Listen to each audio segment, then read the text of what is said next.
He's asking a question. Let us move this a little bit to the side. All right. He's saying, is it a principle to draw face of a human without features? If it's principle, can I draw a human face from all sides without features, which mean without eyes and nose, etc., as is some in some programs, like he's talking about computers? The answer now, the Imam, the scholars answering, praise be to Allah. It's a must, like we have to praise Allah.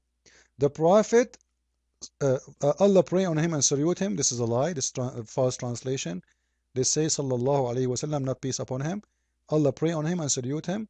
Stated that who makes images by drawing or engraving will be punished in the day of resurrection. And these human images are images to animals, beings such as a human, animals, and birds, based on the fact that in the hadith it says that is going to be said, they will be told, bring to life that which you have created. Which means you draw an image, you are challenging Allah, you are claiming to be a creator just by drawing the image. Doesn't matter what you draw it for. Even if you draw it to put it as a curtain, like this guy, he is what asking. He's a Muslim. He is not saying I'm going to draw an image to worship it. He is saying, can I draw a face? The answer is very clear. If you draw it, you have to create it. You have to be like God and make a creation like him. Can you do that? Allah will punish you.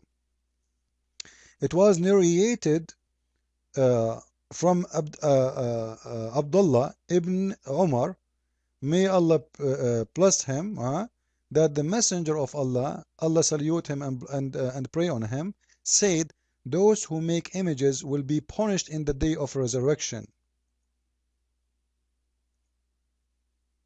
Those who make images, they will be punished in the day of resurrection. And it will be said to them, bring to life that which you have created. So to be a scientist, to be proud about, you have to break the law of Allah. And that will take you to hell. And then a Muslim will be proud about you. Isn't it really weird? I will go to hell if I am a Muslim scientist because I'm drawing images. And then Muslim, they are proud about me, and then Allah will send me to hell. Allah will not be pleased with me. Allah will not be happy with me. Allah is going to take me to court and he will be punishing me for breaking his orders. But the Muslims are saying they are proud about those scientists. And even they are showing us their books having images which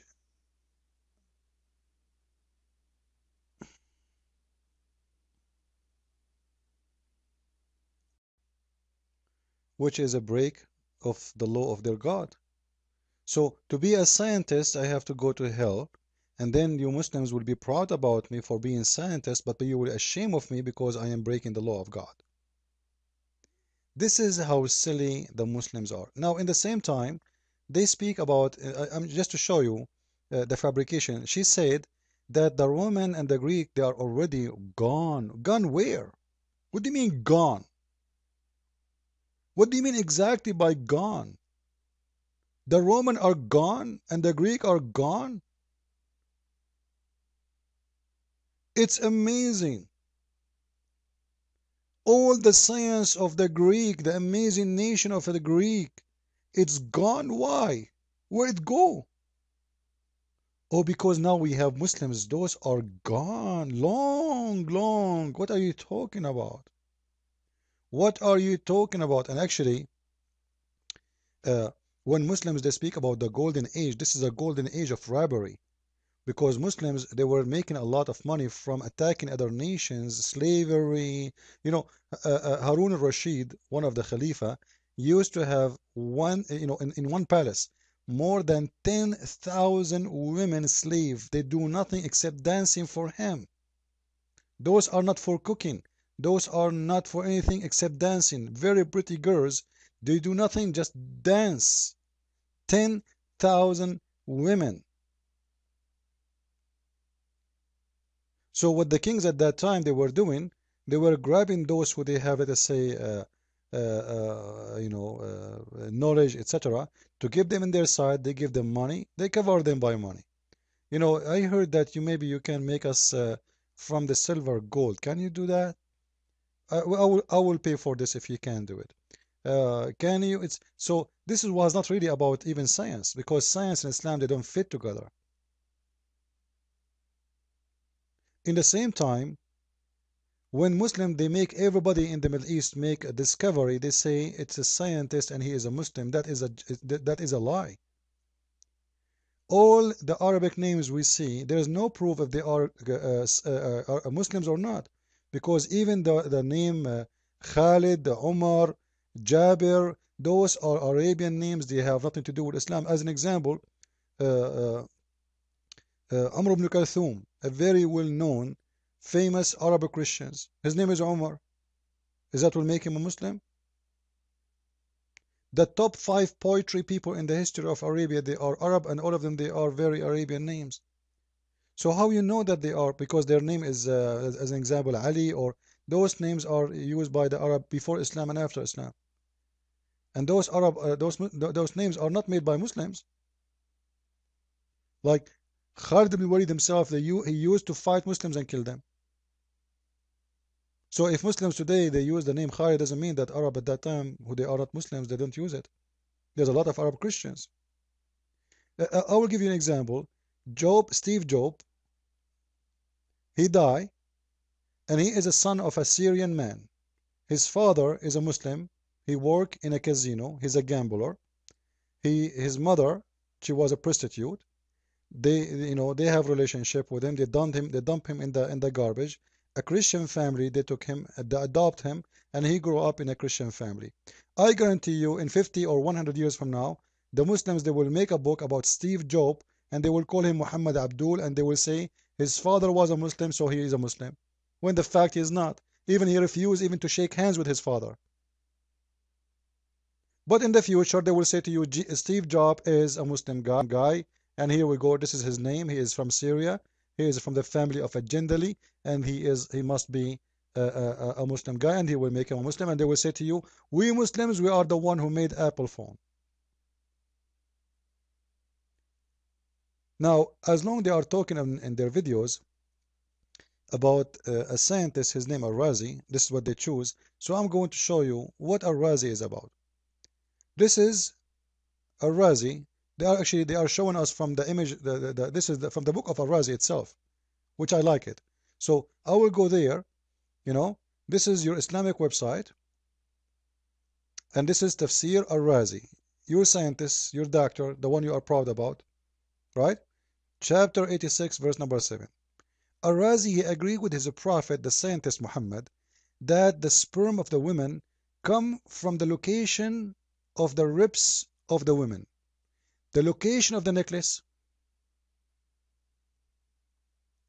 And then he continue and he says the following, that the prophet said, if a man have orgasm first, the baby will be a boy and will look like the father, and if the women have orgasm first, the baby will be a girl and will look like the mother. And as you see, he quoted in here in red. Now, are you proud about your scientist? Why your scientist did not dare to say to his prophet, you stupid liar, this is absolutely false. Who care about who have orgasm first and who have orgasm second? So according to Islamic scientists, and this is the first scientist in Islam, this is Muhammad. Are you telling me Al-Razi is better than Muhammad? Don't tell me that, please. Allah will kill you. According to the first scientist in Islam, Muhammad, Allah pray on him and salute him, the man having orgasm first, the baby will look like him and will be a boy. Is that what scientists say, or this is totally false and fabrication? The answer is very easy. It's fabrication. We can take, by the way, translation to Google Translation, and we can get it from there. And actually, here we go. This is Sahih al-Bukhari, and this is a Muslim translation, which is not really accurate, but it goes in here. In Arabic, it says that not only the child will resemble his father, the child will be a male, resemble his father. In English translation, they take it as a male, because they are trying to cover the shame of their prophet. So if a man having sex with his wife and get discharged first, the child will resemble the father. And if the women get discharged first, the child will resemble her. Like, come on, Muslims. Is that science? Absolutely. This is the science of Muhammad. What about your prophet saying that the baby is going to be 40 days in his mother as a sperm? Have you ever heard about a sperm inside the woman for 40 days? What he is doing? A journey? Disneyland trip? 40 days? Sperm die maximum after 3 days after entering, into the women. 40 days doing what? Or 40 days in the womb. In the womb? The sperm in the womb? Are you sure? So if we want to talk about science, we can go and see science all over. Now we continue with the scientist Al-Razi. After the scientists Al-Razi agree with his prophet that if a man have orgasm first, the baby will be a boy. If the women have orgasm first, the baby will be a girl. He extended the knowledge of his prophet. Look what he said. Because he want to cover the problem in the Quran where it says that the sperm of a woman is coming from her ribs, which absolutely scientific. So look what he said. To exaggerate in supporting the Quran mistake, look what he is saying here with me. He is saying those who says that the sperm is, established in the testicles, they are wrong. The fact most of the sperm is coming from the brain. بل معظم أجزاءه إنما يتربى في الدماغ والدليل عليه أن صورته يشبه الدماغ. The most of the sperm grow up in the brain, and the proof of this, that the sperm look like the same cells of the brain. Look, amazing. He is he noticed that. You can see, guys, he really noticed that. And by the way, he is comparing, not the sperm, by the way, he's comparing the look of the baby when he's born. The baby when he's born, he's going around himself, and that look the same as the cells of the brain. So this scientist is thinking, why the baby look like this when he's coming out of his mother? He is resembling the brain cells. He is coming from there. So this is your scientist. And you are telling me science and discovery. It's a joke. What about Ibn Khaldun, the one Muslims are so proud about him, who said there is no place the Arab they enter but they ruin it. There is no place the Arab they enter it and they ruin it. And not only that, he said that, because he's racist, that the black people are savage, they are satanic, they don't have even a spirit of a human. Or what about him saying the Arab, they are the top smart people, because the food they eat, and others, they don't have the spirit of a humanity in them, especially those who live in Africa from the black, because they are not worshipping Allah. A lot of funny things. Or what about Allah saying, the biggest scientist in the world, Allah, saying that hail coming from mountains which is located in the sky. Did the scientist of Islam agree with him?